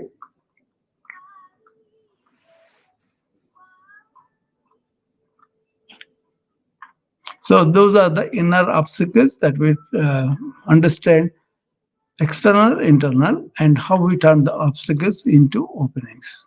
Okay. And now the four pillars of transformation I talk about, like a four pillars of awareness, transformation. Okay. See, ancient wisdom and modern science converge converge on these essential practices for overcoming wellness obstacles. This kind of my prescription, like, first one is sacred nourishment, second which natural connection, third one is inner stillness, and fourth one is rhythmic living. Remember this, okay? Um, the secret nourishment is transforming eating from fuel consumption to mindful ceremony. Choose foods that energize rather than deplete you. Gratitude before meals, whole foods as medicine, and mindful eating practices. Simple, sacred nourishment. And how do you have a natural connection? Reconnect with the Earth's rhythms through daily nature exposure, seasonal eating, and outdoor movement. Daily sunlight exposure, barefoot earth contact. You walk on the floor, on the outside on the grass, and seasonal living alignment with the winter, with the summer. I love the seasons change in Iowa here. And the third thing is, how do you maintain inner stillness? Cultivate moments of silence. Just you're taking a deep breath. Take a deep breath for a count of 7. Hold it for 4 count and be still. And then breathe out longer, 8 or 10. So cultivate this moment of silence and awareness. Silence and awareness. That awareness is basically thoughtless awareness, thoughtless alertness. Cultivate that throughout the day. Start with 5 minutes and then expand. Now I do what's called moment to moment awareness, always in the present. Okay. So morning awareness ritual I told you about, keeping thought patterns away, and it's every 1 hour, 1 minute mindful breathing breaks. Just don't take breath and think something else, but be mindful of air coming in and out, and keep your mind here and now. And then evening, reflect on your reactions. These are the solutions for the inner stillness. Okay, and the fourth one is rhythmic living.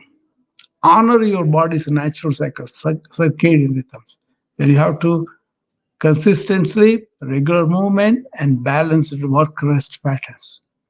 Okay?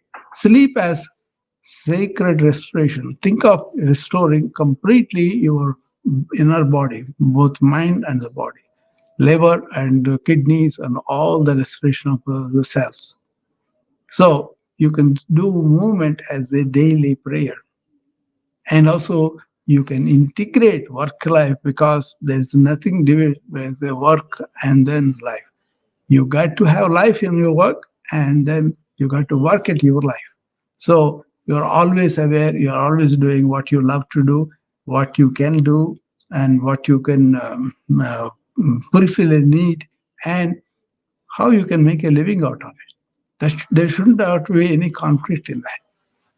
Okay. So think of all those things. Okay. So we have done the obstacles to opening and four pillars of transformation. I will repeat one last time: sacred nourishment, natural connection, inner stillness, and rhythmic living. Okay. Any questions you can ask. So you join the proactive wellness movement by understanding these principles and applying them in your life. Your journey starts now. You can blend modern science with the timeless wisdom that was tested for centuries. But study it though. Okay? Transform obstacles into opportunities. Discover wellness as a celebration, not a chore. One sip at a time. One sip at a time from the fountain of wellness. Start small. Choose one micro practice today. Build community. Find your wellness circle and celebrate progress. Honor each small victory. Okay. So this I'm going to speak about this anywhere I have a chance, anywhere I can really understand this is the best way to do it, and we go from there. Okay, my company is called Be a Pal, Be a Friend. Okay, and you can reach that at my phone number 563-357-8786, where we are integrating wellness and ancient wisdom meets modern science. That is the integrative wellness we follow. So we are going to transform obstacles into opportunities, and let us begin this journey together. Connect with us at my website www.be-a-pal.com. Okay. My email address is hkolsu@gmail.com. Anybody can come and okay. Your wellness journey is really secret. You honor it with one conscious choice at a time. My motto lately is the best insurance policy you have is conscious living. You be conscious about your living, your four pillars of wellness, your vital nutrition and deliberate movement, restful sleep, restoring sleep, and silent mind. Okay. Thank you. So if anybody has any questions, you can come up and ask me now, and I'll be happy to answer you. Okay.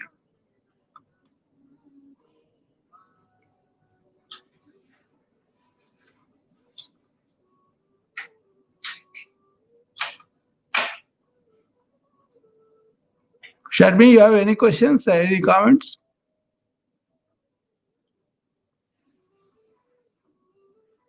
Are there any? No, sir. It was like each and every point was like completely thought through. Yeah. You know, you have covered up everything. In fact, I was taking screenshots of them. I might miss it out and forget it. Yeah. But I think I don't have any questions. You have already covered it beyond what I could even ask for. Yeah. Yeah. Very well thought through the slides. Anyway, this is going to be ongoing workshop every month. Like I said, I want to make it like a available to everybody so that they can live better for longer and enjoy. That's our mission. And so I'm going to do this every fourth weekend, and people can come. And then next time we will do only on the Zoom for the people who are registered, because we have to let them know this happening. That is what we are lacking probably, and I'll make a more concerted effort about letting people know that these are happening, and they can come, and not only they will save their. See, I kind of sent you an infographic. Did you read that infographic? No. Okay, let me read that infographic I sent to some of my friends so that they can enjoy that. So, in this one, proactive wellness, the only insurance that saves all four of saving money, saving energy, saving time, and saving suffering. Okay, so how do they save money? Is it prevents you know costly hospitalization. That's for sure, and fewer medications or no medications like me, and fewer procedures if you may not need that much, and every healthy choice compounds into lifelong savings. Okay, that's how I want to understand this. And you save a lot of energy because you fuel the body with wholesome food. You move and breathe to recharge your vitality, right? And then you silence between thoughts, restore you inner power. And it saves time because it prevents wasted hours on illness and recovery, right? Increases focus and productivity. And it has a 10-minute daily practice returns hours of clarity. It's as simple as that. I think, Sharmi, you understand what I'm talking about, the clarity. Okay. And now it saves on your suffering. How? It addresses not causes, not just symptoms, but the root causes, right? That is, it addresses. Okay. And it harmonizes body, mind, and spirit.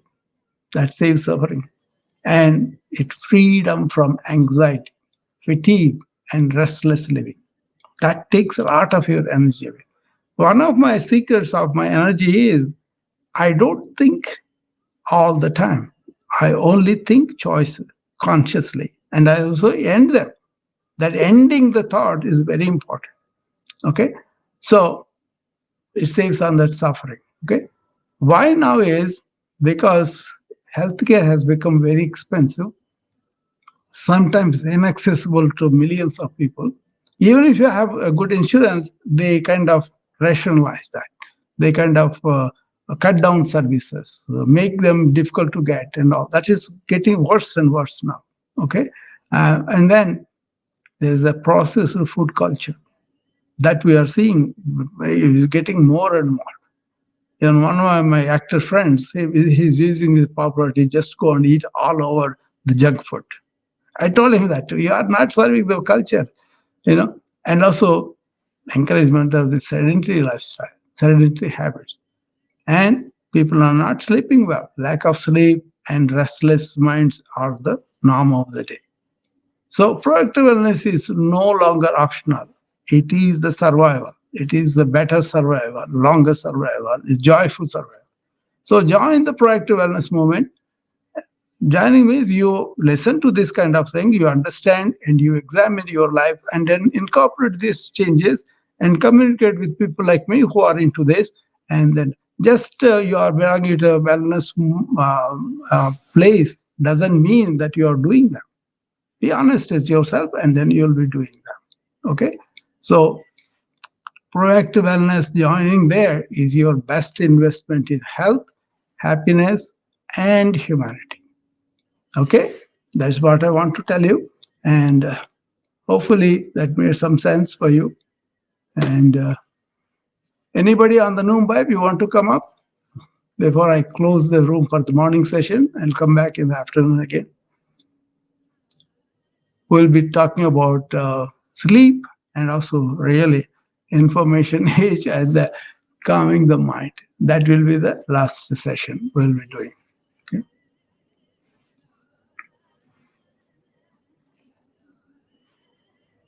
I expected Peter to come, and he is there. He always saves me, right, Peter?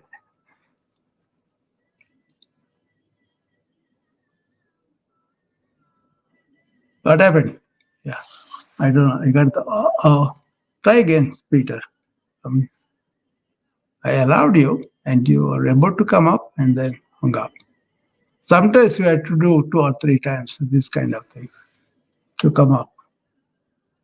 Come up, Peter. Peter and Janet, I can count on. They will always come up. Hi, Peter. Hey, Dr. Brown. How are you?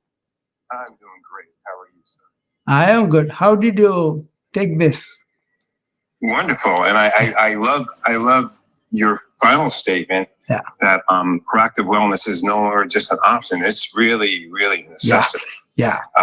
Especially, as you know, I work with people in the disability advocacy world, and there's so many cuts to programs and Medicaid and insurances across the board, even private insurances, there's scale backs. So it's really important that we get proactive about our wellness. And Yeah, that is my experience, Peter. As a physician, I just did not go there. Oh, how can I make my money?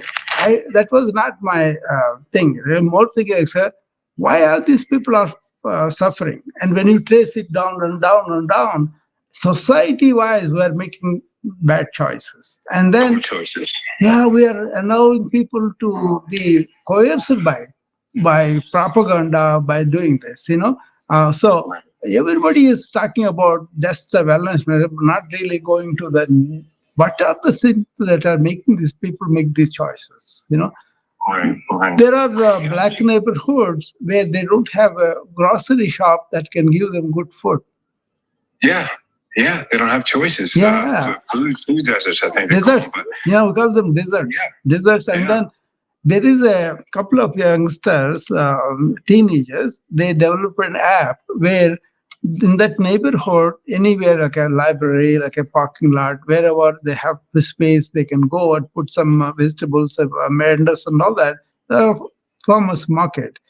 And they sent that app information, and people accessed it, and then we went there and bought the vegetables. Good. That's wonderful, right? Wonderful. Yeah. It is. It's beautiful. It's beautiful. And I completely agree. Like, there's this whole campaign, this propaganda, like you say, that is in opposition of proactive wellness, right? They're actually promoting stuff that's just not good for us, promoting lifestyles that are not good for us. And I think people are, as a society, especially in the West, maybe we just need to step back and give ourselves some grace, because that's all we know. Like, I think about when I was a kid, the cereals that they used to market to us, right? And it wasn't even, you look at the ingredients, it's not even food. It's really not. It is really very bad choice in the morning. See, not only West, what is happening, Peter? These are influences around the world. Even the ancient cultures, they have lost them, all of them. You see, some of the things I talk about, India kind of doesn't do them, because the influence by the Western is so strong. This internet, this advertisements, all these are so strong. People are getting sucked into that. Because we live. I live more of an Indian diet and reading stuff and all that than the majority of Indians in India. That's crazy. It has become like that. One word in the wrong sense. What I am trying to do is, Western medicine is not bad, but the way it is practiced may have deteriorated. Don't, copy that. Live your natural seasonal living, and then use the modern medicine when you need it.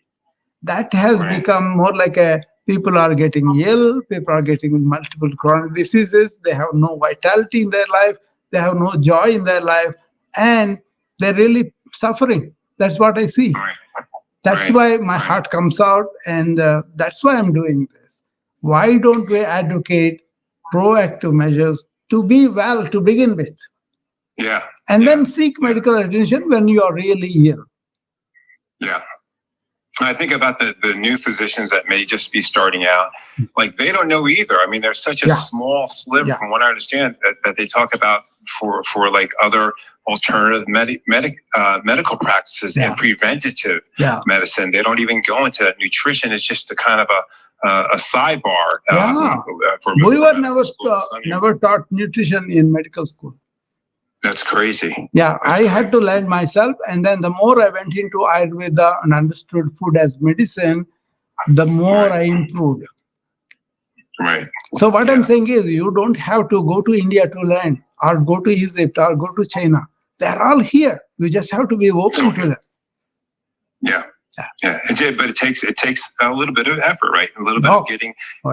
That is my effort. Is how can I play a role of enlightening, empowering patients to understand these choices in the modern medicine, and understand these choices in time-tested ancient wisdom, and integrate them. That is the proactive wellness movement. Integration of them. You see, it's a kind of embrace them. You don't have to see, first of all, get rid of this feeling that we are different people, different Americans, different Indians, and all that. Humanity has this knowledge. embraced that from ancient times to modern times. You know what? Yeah. I continue to follow the modern scientific breakthroughs, genome, genetics, microbiome, cellular biology.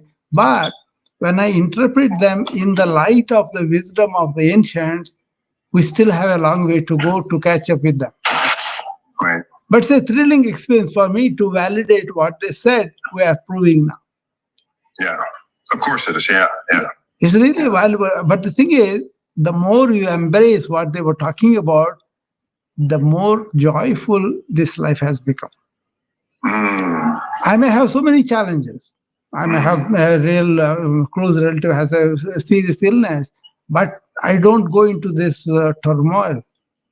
Yeah. Emotional. I will be objective. I'll be commonsensical. I'll be quiet. How valuable that is to be quiet and calm and make a clarified decision based Valuable on and effective on your baseline health too. yeah, because that's why I don't get into this turmoil. I don't pay for them. I kind of take it as a life. But see that second arrow of Buddha I always talk about. I don't rake that up. First arrow I don't resist, but I know how to respond to it without having this emotional reaction. That's the key. Yeah, that's the key because we kind of our limbic system, our emotional center first, but we don't allow the prefrontal cortex, that is a discriminating thing that is available to us. The connection is the breath. Absolutely. You hit with something before you panicking, reacting emotionally. Take a deep breath, pause, and consider, reflect. That is missing in the culture. And it costs nothing. Like you were saying earlier, I was thinking about you talking like 1 minute per hour. Yes. It costs us nothing, and the benefit is just so tremendous on our health. I am at the level of moment to moment now, not even hours. That's beautiful.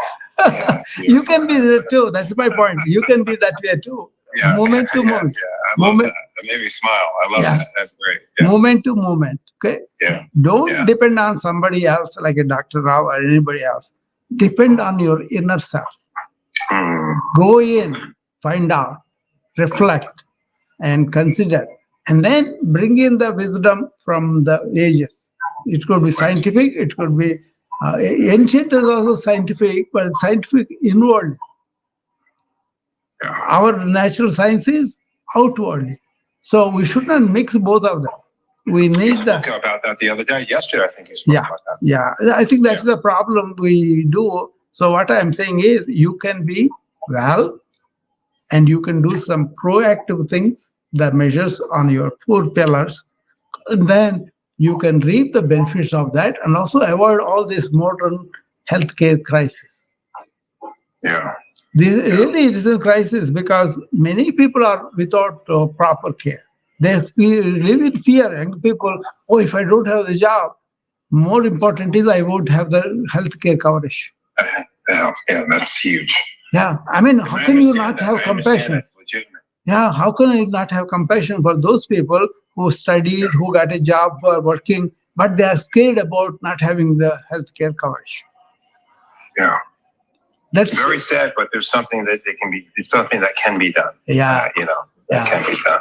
I'm going to do this every month, Peter, but it is going to be only on the Zoom to have a better structure, better, and good advertise to people, let them come, let them support us, and let them also get the benefit of this. The benefit of it. Yeah. And I've learned a lot on this conference because a lot of things I did not do, I'm going to do next time. Okay, well, I thought it was great. I was there yesterday and today. I wasn't on Zoom, wasn't able to be, but next time I'll plan that. Yeah. But I really enjoy what you're talking about, and I know, like, you do it out of the goodness of your heart, and just to be in service of others, and that's a big deal. That's a big deal. That is my reward. Yeah. If I reach them, that is my reward. Thank you, Peter. I'll get Mabel here now.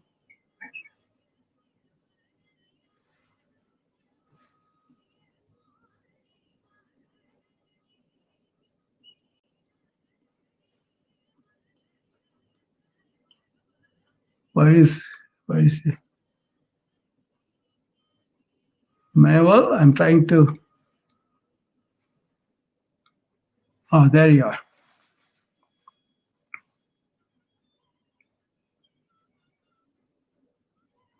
Hi, Mabel. Hi, Dr. Ram. How are you? I am great. How are you?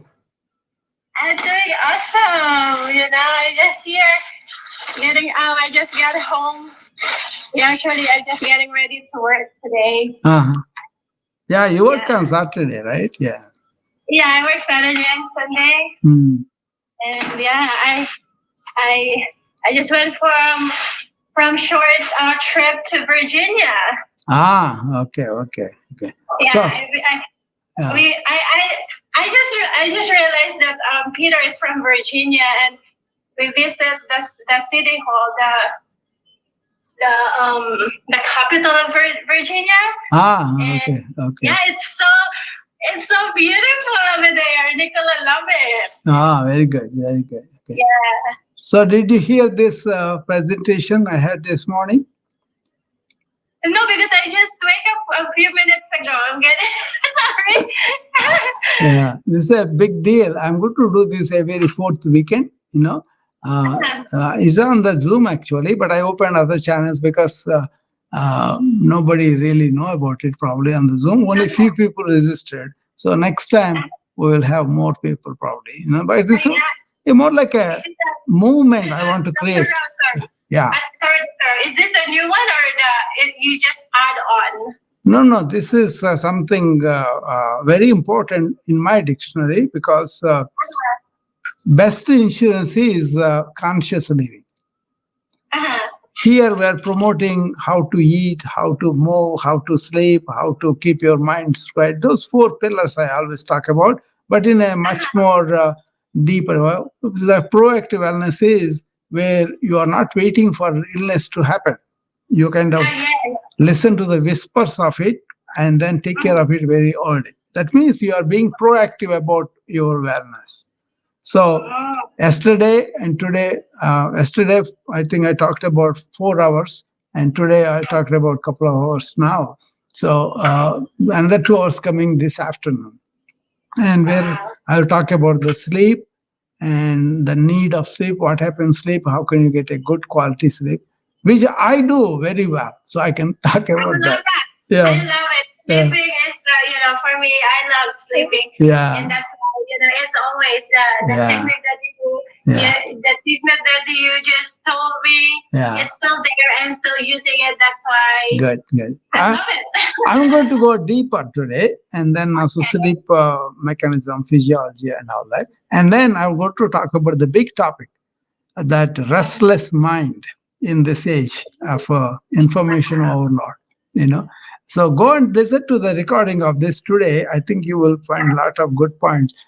Basically, I want you to recruit people into this proactive wellness movement. Recruit in the sense they absorb these principles and apply them in their life.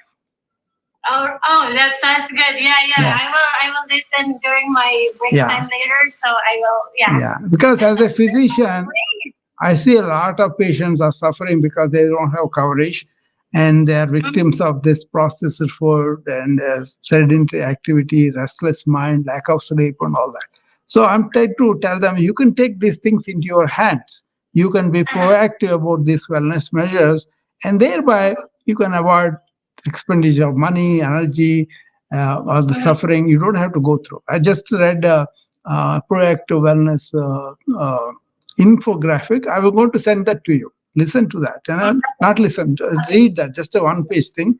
Just read that. Then you will say, what am I trying to save? I'm trying to save on the money, on the time, on the energy, and on the suffering. Okay? See, we are not just taking it. We're just being reactive to illness happening. But then there are whispers, there are symptoms, there is disease. So I presented all this yesterday. I have a beautiful slides on all these talks on the Zoom. I wish people were on the Zoom that they could have seen all that. Only few people were there. Just keep inviting them because we have a lot of people here in Zoom, and then and sometimes they miss your talk. They miss the topic. So just keep inviting. Yeah, but The Zoom has a charge. That's the problem maybe for some people. But, Exactly. that's why so many people are there, and 85 people are there. And this still, I think I see some talks are 600, 700 for small, simple things.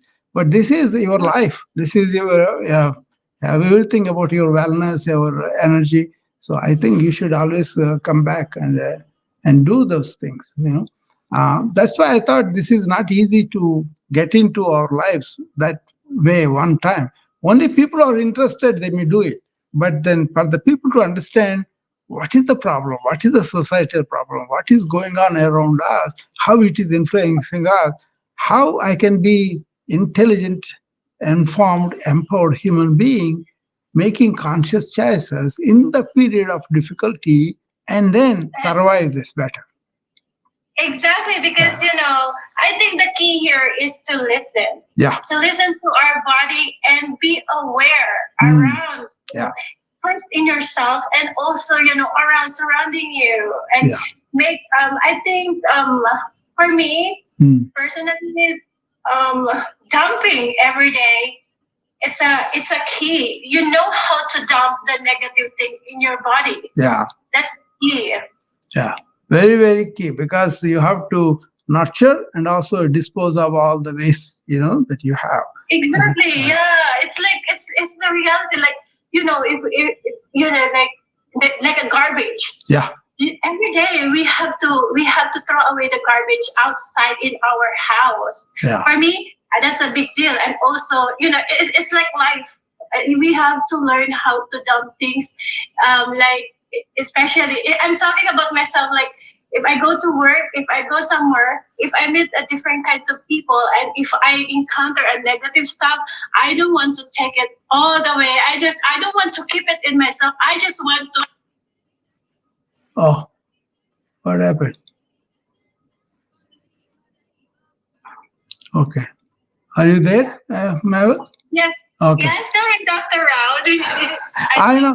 I was trying to send you that infographic, but then that hung up on me.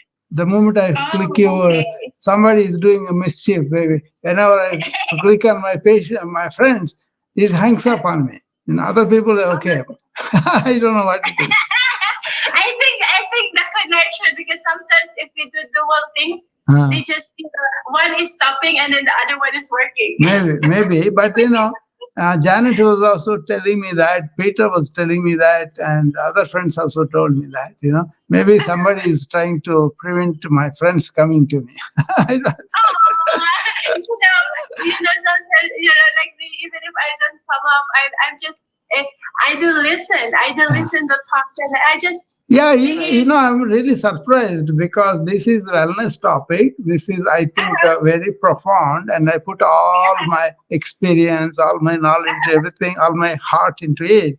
And people don't come and support it, don't come and tell me what it is that they like or they don't like, or they have questions. That should be the way, I do support you. I do love you. That's why you sometimes. I know.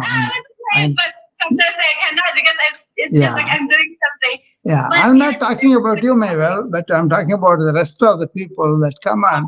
They don't come right away and then talk about this. That's what I wanted to see. Yeah, let's invite people. Like, please come, and just for me, talking to you, it's just listening. Yeah, listening and keep digging. The more you dig, the more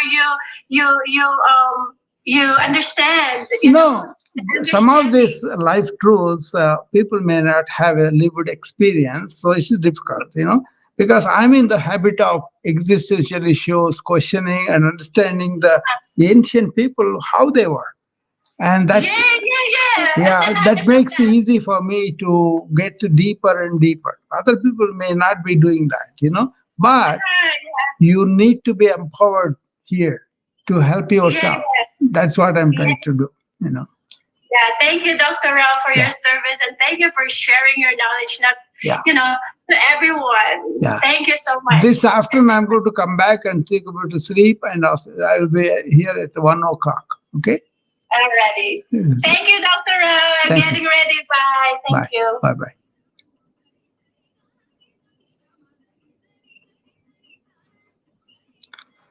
So, We will come back at 1 o'clock and we will continue this uh, workshop, on proactive wellness, and we will cover two important things for the modern times, for the information age. Do you ever stop and say, is there a way I can improve my quality of sleep and thereby I can increase my health and also energy? Do you ever think about there is a stillness of the mind as a function of our mind, and can I be in that, or can I allow myself to be chattering all the time? Many people do that. So I think you'll be benefited quite a bit if you listen to it and then apply those and live those experiences. Okay. See you around 1 o'clock. Bye bye.